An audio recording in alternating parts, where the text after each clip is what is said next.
പിതാവിൻ്റെയും പുത്രൻ്റെയും പരിശുദ്ധാത്മാവിൻ്റെയും നാമത്തിൽ ആമേൻ. ഈശോ മിശിഹായ്ക്ക് സ്തുതിയായിരിക്കട്ടെ.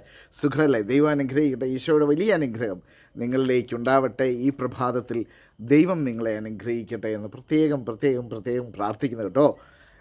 പ്രിയപ്പെട്ടവരെ, നല്ല തണുപ്പുണ്ട്, നല്ലൊരു പ്രഭാതമാണ്. ചുറ്റും വളരെ ഇരുട്ടാണ്, നല്ല ഈ ചെറിയ പ്രകാശമൊക്കെ ഉണ്ട്. എങ്കിൽ പോലും ദൈവവചനവുമായിട്ട് നിങ്ങളോടൊപ്പം ആയിരിക്കാൻ ദൈവം അനുവദിച്ചതിനെ ഓർത്തുകൊണ്ട് ദൈവത്തിന് നന്ദി പറയുകയാണ്. So smile and start your day with Jesus. ഈ എപ്പിസോഡിലേക്ക് നിങ്ങളെ സ്നേഹത്തോടെ സ്വാഗതം ചെയ്യുന്നു. ഞാൻ സിബി വർഗീസ്. പ്രിയപ്പെട്ടവരെ, ഈ കഴിഞ്ഞ ദിവസം നാം പഠിച്ച വചനം പ്രഭാഷകൻ്റെ പുസ്തകം 40-ാം അധ്യായം അതിൻ്റെ 26-ാമത്തെ വചനമായിരുന്നു. ധനവും ബലവും ഹൃദയത്തെ ഉത്തേജിപ്പിക്കുന്നു. ധനവും ബലവും ഹൃദയത്തെ ഉത്തേജിപ്പിക്കുന്നു.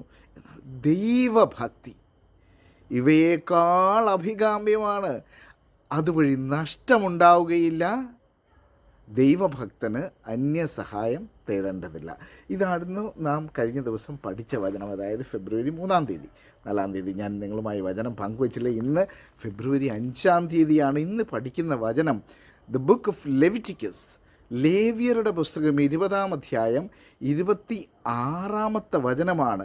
അതിങ്ങനെയാണ് പറയുന്നത്: എൻ്റെ മുമ്പിൽ നിങ്ങൾ വിശുദ്ധരായിരിക്കുവൻ. കർത്താവായ ദൈവം പറയുകയാണ്, എൻ്റെ മുമ്പിൽ നിങ്ങൾ വിശുദ്ധരായിരിക്കണം. എന്തെന്നാൽ കർത്താവായ ഞാൻ പരിശുദ്ധനാണ്. കർത്താവായ ഞാൻ പരിശുദ്ധനാണ്. നിങ്ങൾ എൻ്റെ സ്വന്തമാകേണ്ടതിന്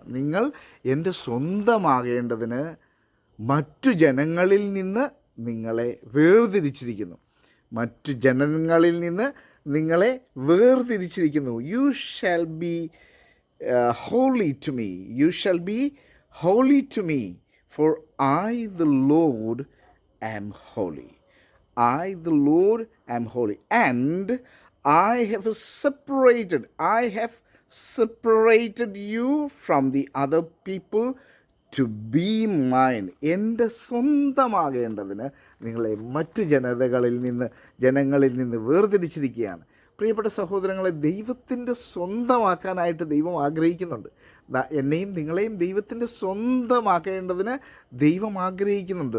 U shall be holy to me, for I the Lord am holy, and I have separated you from the other people to be mine. എൻ്റെ സ്വന്തമാകാൻ, കർത്താവിൻ്റെ സ്വന്തമായി മാറണ്ടേ? തീർച്ചയായിട്ടും ഈ വചനം പഠിക്കണം കേട്ടോ. എൻ്റെ മുമ്പിൽ നിങ്ങൾ വിശുദ്ധരായിരിക്കുവിൻ, എന്തെന്നാൽ കർത്താവായ ഞാൻ പരിശുദ്ധനാണ്. നിങ്ങൾ എൻ്റെ സ്വന്തമാകേണ്ടതിന്